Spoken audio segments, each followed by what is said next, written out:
क्या लग रहा है आपको, ये अंधेरी वेस्ट से ही हम शुरुआत करें तो अंधेरी वेस्ट में अनअपोज्ड यानी निर्विरोध चुनाव का रास्ता खोल देना, यदि कोई निर्दलीय कैंडिडेट मैदान में अगर नहीं है तो वोटिंग की नौबत नहीं आएगी, या फिर एक तरह से चुनाव सिर्फ खानापूरी बन जाएगा। इन परिस्थितियों को बीजेपी ने क्यों पैदा किया है और शिंदे गुट के लोग क्यों पीछे हट गए हैं चुनाव से?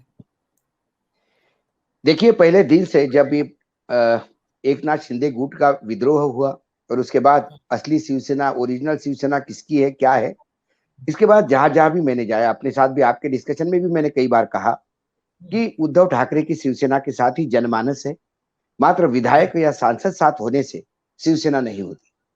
सरकार बनने के लिए आंकड़ा चाहिए होता है और पार्टी की वजूद बताने के लिए जनमानस के दिलों पे राज करने की ताकत होनी चाहिए।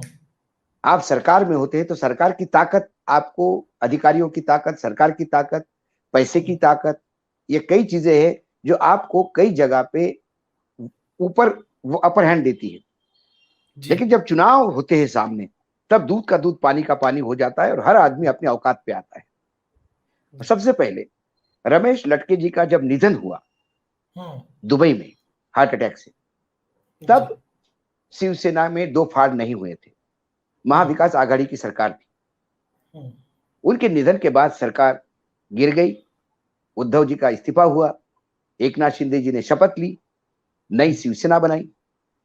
उनके साथ प्रॉब्लम यह था कि भाजपा उनके सहारे सरकार तो बनाना चाहती थी और भाजपा का मुख्य उद्देश्य शिवसेना को तोड़ना था। इसलिए 2/3 लोग साथ होने के बाद जो दल बदल कानून का अधिकार, जो नियम बताता है कि जो ग्रुप है जो अलग हुआ जो गुट है, उसे किसी दूसरे राजनीतिक दल में विलय करना होता है जिसका विधानसभा में कोई नुमाइंदा हो।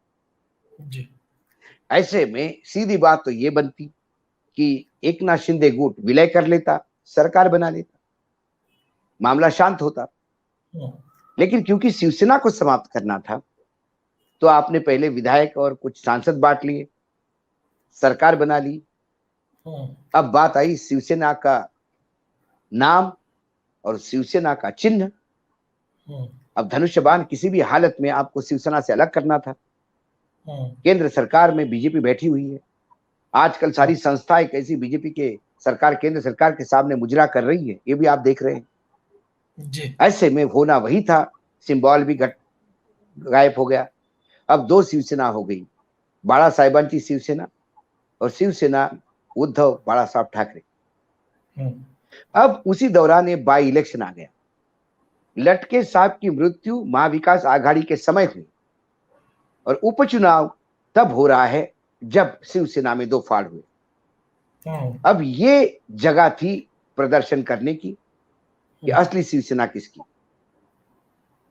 अंधेरी ईस्ट, ये जो कॉन्स्टिट्यूंसी है, ये शिवसेना का गढ़ रही है और खासकर रमेश लटके का अपना एक व्यक्तिगत वहां प्रभाव रहा है। उसके बाद यदि एक नाथ शिंदे की शिवसेना ओरिजिनल शिवसेना है, ये मान के चले, तो फिर लटके साहब भी उन्हीं के उम्मीदवार ये मान के चले जी। तो अंधेरी पूर्व ये शिवसेना की एमएलए की सीट थी, तो उम्मीदवार तो एक नाथ शिंदे का होना चाहिए था। लेकिन भाजपा ने वो उम्मीदवार एक नाथ शिंदे से छीन लिया और अपना उम्मीद उर्जित पटेल को वहां से घोषित कर दिया। जी। अब जब पटेल साहब वहां से चुनाव घोषित लड़ने लगे, उनके कार्यालय का उद्घाटन हुआ। कार्यालय का उद्घाटन होने के बाद सारी फॉर्मेलिटीज पूरी होने लगी, भाषण चलने लगे और बार बार ये कहलाने लगे कि भाजपा वहां से ये करेगी, चुनाव लड़ेगी और ये दिखाएंगे।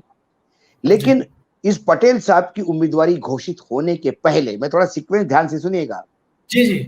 पहले शिवसेना ने लटके साहब की विधवा ऋतिजा लटके को घोषित कर दिया था उम्मीदवार। तो बीजेपी ने जब ये उम्मीदवार उतारा, तब तक उन्हें मालूम था कि शिवसेना का उम्मीदवार ऋतिजा लटके है। ऋतिजा लटके को एक नाथ शिंदे ग्रुप ने लुभाने का प्रयास किया, लेकिन उन्होंने कहा मेरे पति उद्धव जी के साथ थे, मैं और मेरा परिवार उद्धव जी के साथ है। ये मामला हार जीत का नहीं है, ये मामला अपनी निष्ठा साबित करने का है। जब रितिजा को आप वहां से अलग नहीं कर पाए तो फिर आपने रितिजा का इस्तीफा मंजूर ना हो इसकी व्यवस्था कर दी। वो महानगर पालिका में क्लार्क थी, तो उस विधवा को जाना पड़ा हाईकोर्ट। हाईकोर्ट ने कमिश्नर को लताड़ा और रितिजा का इस्तीफा मंजूर करने का प्रयास आदेश दिया।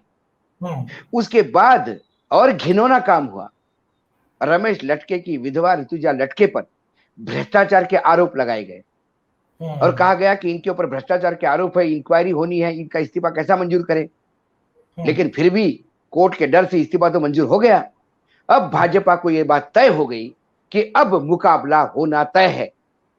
मुकाबला जब आमने सामने का होगा तो वो इस बात को जान गए थे कि भाजपा के उम्मीदवार का डिपॉजिट जब्त होना तय है जी। क्योंकि मैं थोड़े आंकड़े बताता हूं अभिषेक जी। 2014 और 2019 के आंकड़े हैं।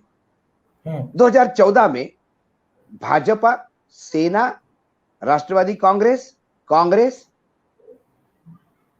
महाराष्ट्र नवनिर्माण सेना, ये सब अलग अलग चुनाव लड़े थे।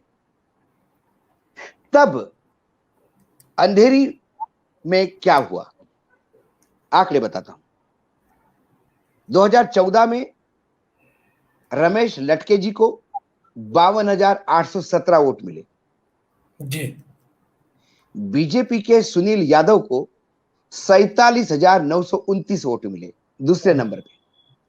कांग्रेस के सुरेश शेट्टी को 37,929 वोट मिले। इसका मतलब 47,000 के आसपास बीजेपी का वोट वहां था जी। कांग्रेस का वोट 37,000 35,000 के आसपास था। शिवसेना का वोट 50,000 के ऊपर था, तो उनका उम्मीदवार रमेश लटके जीत गए। 2019 में शिवसेना बीजेपी साथ लड़ी। शिवसेना ने फिर रमेश लटके को उतारा, कांग्रेस ने अपना कैंडिडेट उतारा अमीन करके, और बीजेपी ने अपने एक कारपोरेटर को इंडिपेंडेंट उम्मीदवार करके चुनाव लड़वाया। और भाजपा ने कहा वो इंडिपेंडेंट लड़ रहा है, हम क्या करें। लेकिन जब वोट के नतीजे आ गए तो आपको समझ में आ जाएगा गद्दारी किसको कहते हैं जी।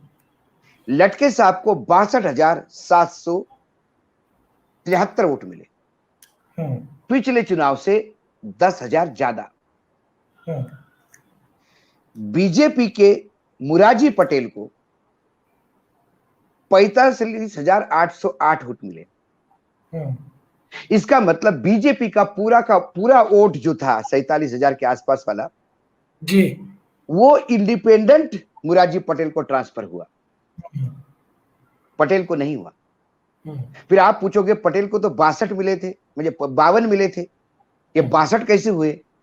तो कांग्रेस का जो 37,000 का वोट था वो 2019 में मात्र 27,000 हो गया। कांग्रेस का 10,000 शिवसेना को ट्रांसफर हुआ जी, और वो 62,000 वोटों से जीते।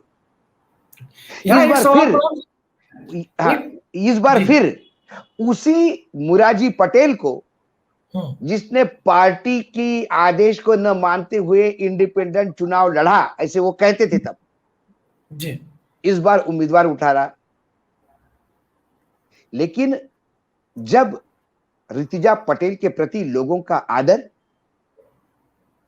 कांग्रेस और राष्ट्रवादी कांग्रेस का समर्थन, तो फिर इनको यह बात समझ में आ गई, यदि कांग्रेस का 27,000 इस 62,000 में मिल जाता है तो ये 90,000 होगा और हम तो वही 45,000 पे टिके रहेंगे।